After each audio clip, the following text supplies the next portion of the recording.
Assalamualaikum warahmatullahi wabarakatuh. Uh, Good evening, guys. Meet me again with Mr. ID. And in this nice occasion, I would like to explain about the structure of a speaker in debating. Okay, so let's get started. So there are 5 main structure in the first speaker. Yeah, when you want to make argument for first speaker. Yeah. Jadi ada latar belakang or the background, status quo, ya, finding status quo, and then menetapkan batasan, ya, limitation, goal and POP, and then argumen dasar tim, ya, the main argument. Oke, latar belakang. Ya, jadi seperti yang kita lihat, latar belakang adalah sejumlah isu maupun alasan yang menjadi fondasi mengapa suatu mosi itu layak diperdebatkan di sisi pro dan kontra. Jadi namanya motion debat itu harus menimbulkan sebuah permasalahan yang layak diperdebatkan, baik di sisi pro maupun kontra. Masalahnya harus ada. Jadi kita cari latar belakangnya. Misalnya sekarang ketika ujian nasional itu tidak ada, maka apa yang terjadi? Banyak siswa yang malas-malasan, yang tidak mau belajar dan sebagainya, ya, tidak mau pergi les dan sebagainya. Nah, itu akan menjadi latar belakang kenapa ujian nasional itu harus diadakan lagi, karena kita melihat sekarang bahwa banyak sekali siswa yang keinginan belajarnya itu sangat berkurang. Ya, seperti itu. Oke. Nah, ini cara untuk menemukan latar belakang, menganalisis arah tujuan dan ekspektasi terbaik yang bisa didapat dari sisi pro dan kontra. Ya. Jadi menganalisis arah tujuan, tujuannya apa, latar belakangnya kayak gini, kita pengennya apa. Misalnya banyak siswa yang sekarang itu malas belajar, ya, karena tidak ada target seperti ketika ada ujian nasional. Jadi ekspektasi kita supaya mereka itu, supaya siswa-siswa itu belajar dengan keras yang seperti dulu, gitu. Terus menelaah sumber masalah utama. Kenapa sih kok mereka malas belajar? Tidak seperti dulu ketika ada ujian nasional. Ya, karena di ujian nasional itu kan ada target. Ya kan? Kalau misalnya nilainya di bawah 5 misalnya, mereka nggak akan bisa mendapatkan sertifikat atau ijazah. Ya kan? Sehingga mereka dengan adanya target seperti ini, mereka mau belajar. Nah, disinilah masalah utamanya. Terus meninjau aktor-aktor yang terlibat, siapa saja di situ. Misalnya kita bicara masalah ujian nasional, ya, aktornya itu ya ada guru, ada siswa, pemerintah, orang tua.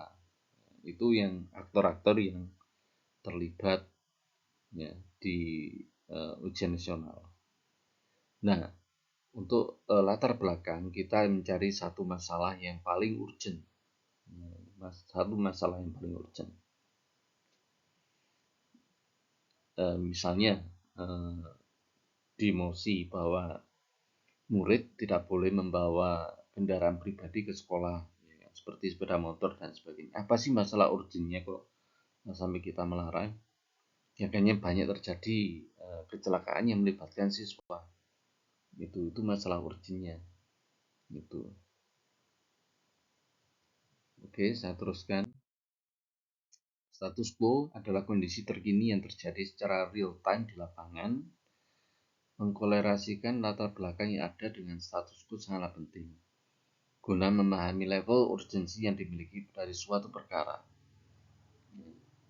Contoh pertama tadi ujian nasional, ya kan, status quo, apa yang terjadi di status sekarang, ya kan, banyak sekali siswa yang tidak mau belajar, ya kan, banyak siswa yang malas untuk belajar, mereka ogah-ogahan, gitu.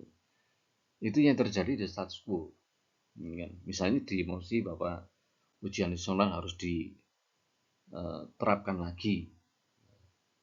Terus kalau misalnya di emosi siswa tidak boleh membawa kendaraan pribadi, status quo apa yang terjadi?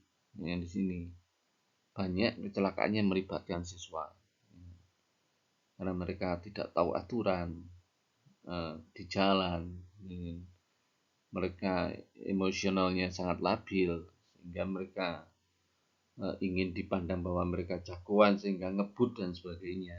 Nah, itu adalah kondisi yang ada di saat ini, ya kan? Status quo itu kondisi yang terjadi saat ini. Apa itu?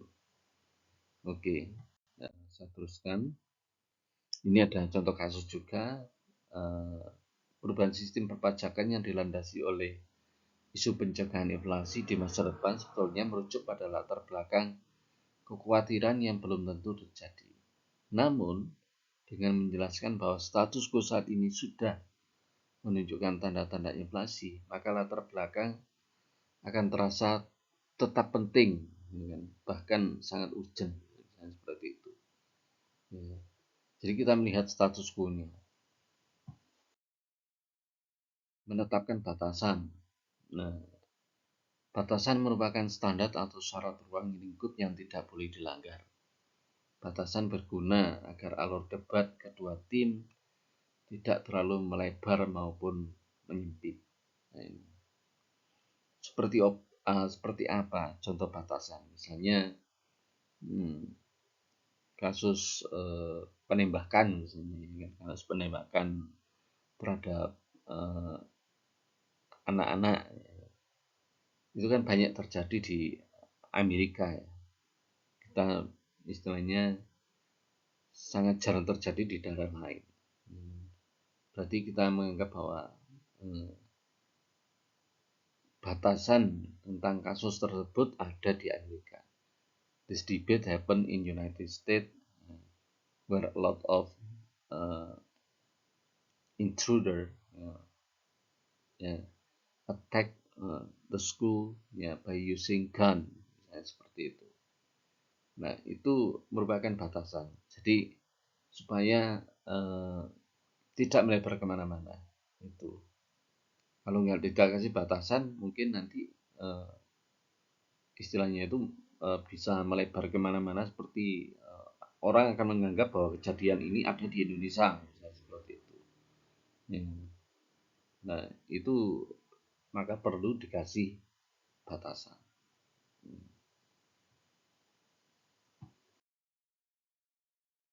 Misal di contoh masih pendidikannya dapat memberikan batasan bahwa konteks pendidikan yang dimaksud adalah Indonesia. Batasan ini dapat mencegah lawan untuk membawa argumen maupun contoh di luar Indonesia tanpa bersusah payah. Batasan mosi akan melindungi banyak hal supaya tidak mengarah kemana-mana. Ujian nasional misalnya, ujian nasional ini terjadi di Indonesia. Nah, itu jadi nanti lawan juga tidak akan membawa kasus ujian nasional ini ke Cina misalnya, ya kan? Ya, karena di Cina juga mungkin ada ujian nasional, tapi case-nya yang terjadi kan beda ketika itu ada di Indonesia. Ya. Jadi nanti ujian nasional yang didebatkan itu hanya ada di ujian nasional yang terjadi di Indonesia. Itu tidak merambah kemana-mana. Sekarang BOP, burden of proof, ya. BOP itu singkatan dari burden of proof. Tujuannya mengenai kemanakah arah argumen yang mereka sampaikan. Tujuan memuat arah gerak tim. BOP apa yang tim kamu buktikan. Apa yang akan tim kamu buktikan. BOP bertujuan untuk membuktikan seluruh beban kekhawatiran dan kejanggalan dari suatu argumen.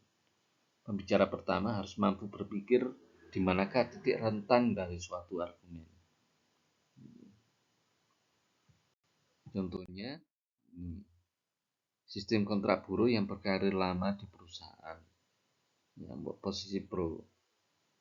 Sebagai tim positif, BOP terbesar adalah dengan membuktikan mengapa meski tidak memberikan jaminan pensiun dan asuransi hari tua, sistem kontrak buruh lama tetap boleh dibudidayakan atau dipertahankan.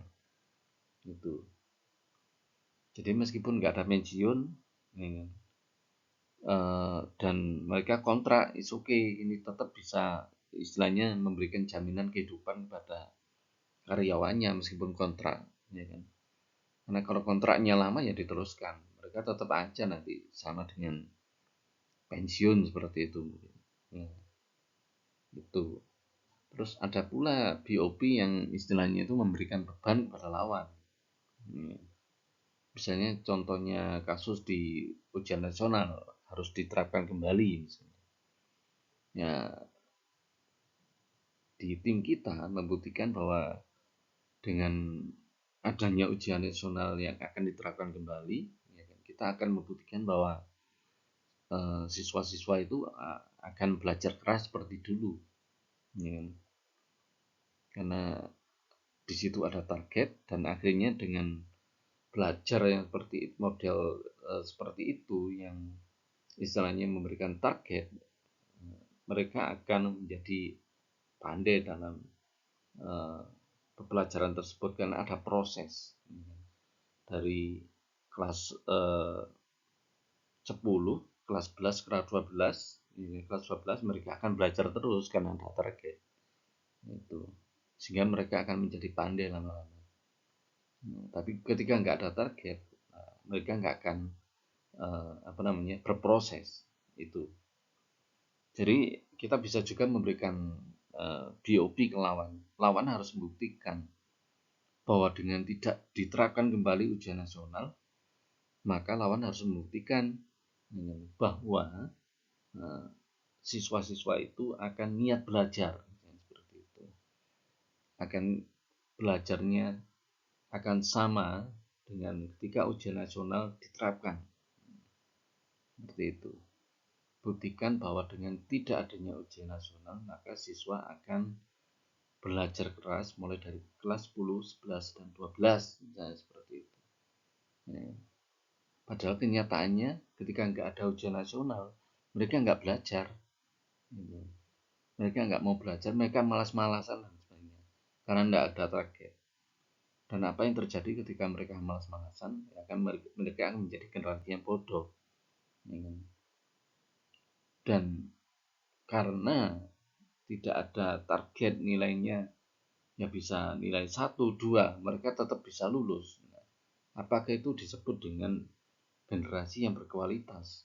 Tidak. Jadi itu namanya BOP. Nah, argumen dasar tim, setiap pembicara tentu memiliki argumen masing-masing. Sebagai pembicara pertama memiliki kewajiban untuk tidak menyentuh atau menyebutkan sekilas mengenai argumen yang akan digunakan oleh pembicara kedua dan ketiga. Kenapa? Agar pembicara kedua dan ketiga tidak terkesan membawa argumen yang sepenuhnya baru. Gitu.